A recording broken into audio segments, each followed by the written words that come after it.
दिसंबर के महीने से बर्फ़ का इंतज़ार कर रहे थे और फाइनली आज 23 जनवरी को वो इंतज़ार ख़त्म हुआ। So hey guys, welcome to my another mini blog. आज के ब्लॉग की शुरुआत हो रही है सुबह से। सुबह जैसे हम लोग जागे तो बाहर बर्फ़ गिरना स्टार्ट हो गई थी। खिड़कियों में बर्फ़ का ढेर लग गया था और दरवाज़ों में भी बर्फ़ का ढेर लगना शुरू हो गया था। तो थोड़ी देर के लिए हम लोग बाहर आ गए वीडियो बनाने। हम सिर्फ 2 मिनट के लिए बाहर आए थे। बाहर हवा इतनी तेज़ थी कि बाहर सांस भी नहीं ली जा रही थी। आज इतना गंदा तूफ़ान आया था, मैंने तो अपनी ज़िंदगी में ये तूफ़ान पहली बार देखा। और पहली बार मैं सर्दियों में इस बार सराज में थी और इतना ख़तरनाक तूफ़ान मैंने पहली बार देखा। सिर्फ मैंने ही नहीं, हमारे गांव के जितने भी लोग थे सब ने ये तूफ़ान पहली बार देखा। क्योंकि बर्फ़ गिर कम रही थी लेकिन उड़ ज़्यादा रही थी, जिसकी वजह से एक जगह में बर्फ़ का ढेर लग रहा था। तो हमारे घर के सामने भी बहुत ज़्यादा ढेर लग गया था बर्फ़ का। एक घर से दूसरे घर जाना बहुत ज़्यादा मुश्किल हो गया था।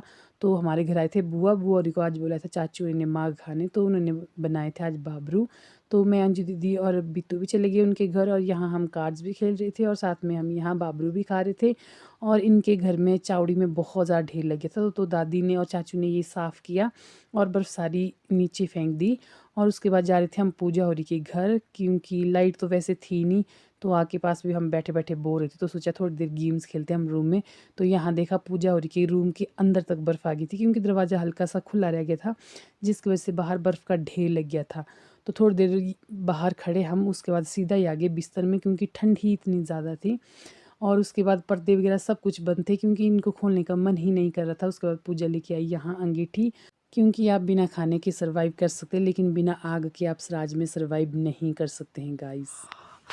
तो मैं ठीक भी नवा था ने डागे मैं डागे भी पानी न पनाउना गाय ना न को छन के कोना। वहाँ हमने अंतराक्षरी वगैरह खेली और उसके बाद हम थोड़ी देर सो गए और फिर हम सीधा जाके 3:30 बजे जैसे हम लोग घर वापस आए तो यहाँ घर के बाहर इतना ज़्यादा बर्फ़ का ढेर लग गया था। 2 मिनट पहले यहाँ अंजू दीदी होरी चले थे, उनके पैरों के निशान तक नहीं रहे थे, क्योंकि हवा इतनी तेज़ हो रही थी। 2 मिनट के अंदर पैर के निशान बिल्कुल गायब हो रहे थे। तो यहाँ भी बहुत ज़्यादा बर्फ़ का ढेर लग गया था।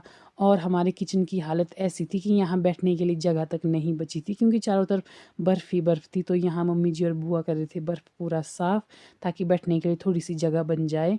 और जो हमारा ऊपर टाला है, यानी कि जो हमारे घर की छत है, वहाँ पे भी इतनी ज़्यादा बर्फ़ आ गई थी और वहाँ पे भी ढेर लगी थी बर्फ़ की। और यहाँ देखिए आप हमारी चावड़ी की हालत।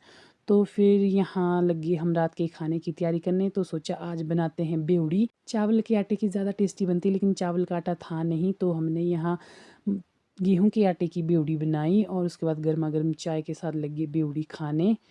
और अभी भी आप वीडियो में देख ही सकते हैं, ऊपर से बर्फ़ ही गिर रही थी। तो खाना वगैरह